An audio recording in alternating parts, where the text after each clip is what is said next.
In 2013, something impossible happened. A radio telescope in Western Australia picked up a signal from deep space.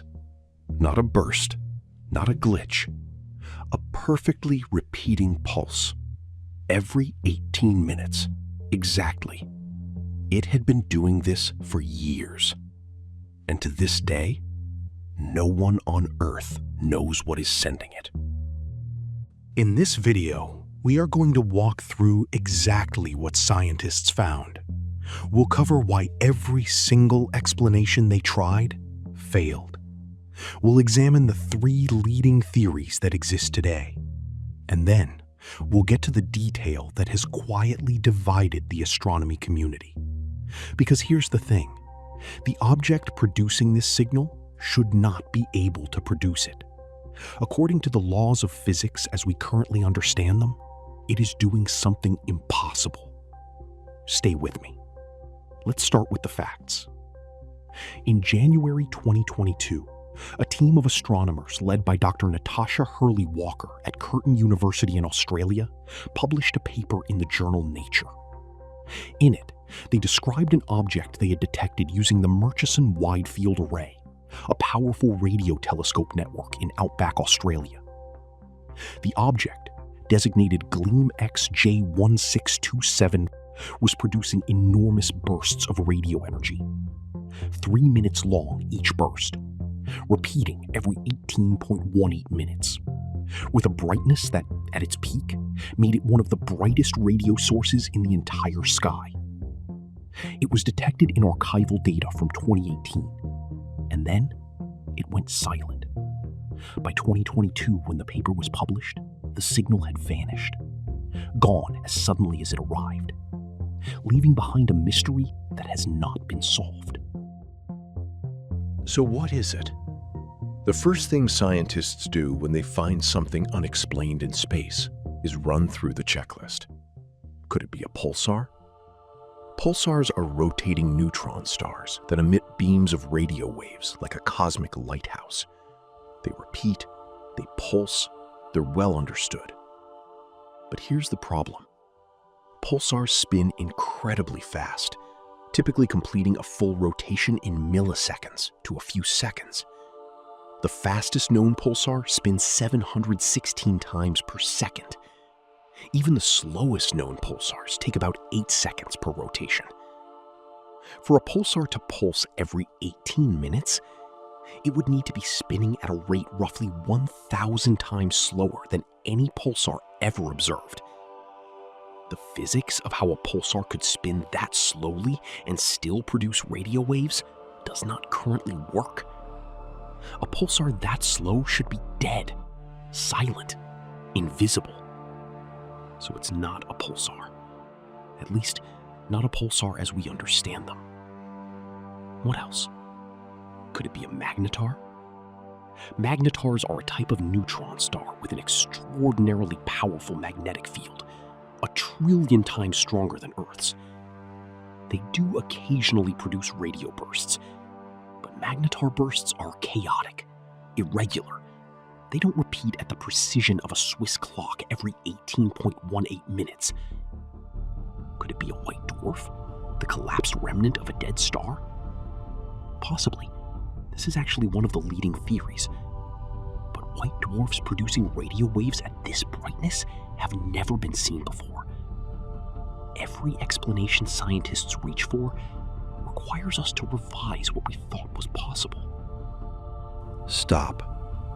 I want to make sure you understand what we just established. This is not a case of scientists finding something weird and then figuring it out. This is a case of scientists finding something that does not fit inside our current model of how the universe works. Not a gap in our knowledge, a contradiction. And the theories that have been put forward since are stranger than most people realize. Theory 1. The ultra-long period pulsar. In 2022, just months after the Gleam X discovery, the same research team found a second object. This one, designated GPM J1839, It was pulsing every 21 minutes. And here's what made the astronomy world go very quiet. When they searched archival data, they found this second object had been pulsing for 35 years. 35 years of data sitting in archives, unnoticed. A signal from deep space, repeating with metronomic precision for longer than the modern internet has existed. This changed everything. Because a one-time anomaly is a mystery. Two objects behaving the same impossible way is a class. There is now an entire category of astrophysical objects called ultra-long period transients that we cannot explain. Theory 2. A white dwarf pulsar. Some scientists believe these objects may be white dwarfs, dead stellar cores with an unusually strong magnetic field. The idea is that as the white dwarf rotates slowly, its magnetic field sweeps a beam of radio energy across the cosmos every 18 to 21 minutes. This would explain the slow pulse rate. The problem? No white dwarf producing this kind of radio emission has ever been confirmed. We'd essentially be proposing a new type of object to explain an object we don't understand. Theory 3. A neutron star in an extreme state. A third group of scientists believes these are neutron stars in a theorized but never observed state, sometimes called the neutron star graveyard. Objects that should be too old and too slow to emit radio waves, but somehow aren't. The physics of why they'd still be active is not fully understood. And this is where it gets genuinely unsettling. Because by mid-2024, a third ultra-long period transient had been found, then a fourth. These objects are not rare anomalies. They are a population. A population of objects doing something our physics says they cannot do. And we are surrounded by them. Remember the signal we described at the very beginning? Repeating every 18 minutes, precisely, from deep space. You now understand exactly how strange that is. Not strange in the way that most space facts are strange, distant, abstract, safe. Strange in the sense that something out there is doing something that challenges the equations. And we have found at least 4 of them. But here's the question no one has asked publicly yet. Why did the first one go silent? The silence is possibly the most important part of this story. Gleam X pulsed for roughly 3 months in 2018. Then it stopped. By the time the paper was published in 2022, it had not resumed. Whatever it was, it turned off. The working hypothesis among some researchers is that these objects have active windows, periods where conditions align to produce the emissions, and dormant periods where they don't. Like a cosmic lighthouse that occasionally turns off for years at a time. But this raises an uncomfortable implication. If these objects have active windows, there may be far more of them in the sky right now, in their dormant phase. Invisible, silent, waiting. And we would have no way of knowing. How many ultra-long period transients are there in our galaxy?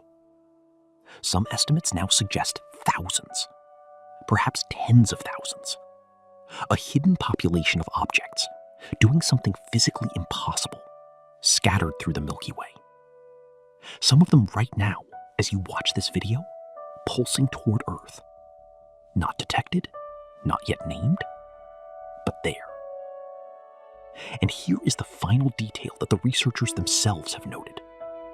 The emission from these objects, at its peak intensity, is polarized, meaning the radio waves are not scattered randomly. They are organized, structured.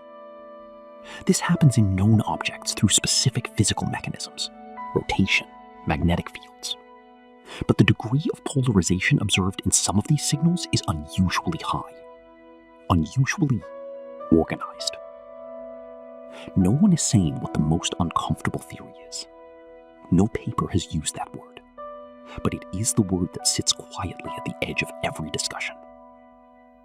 Every 18 minutes, precisely, for years, then silence. And we do not know why.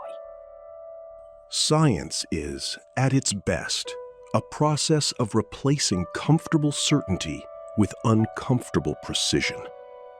We knew very little about the universe 100 years ago. We know vastly more today.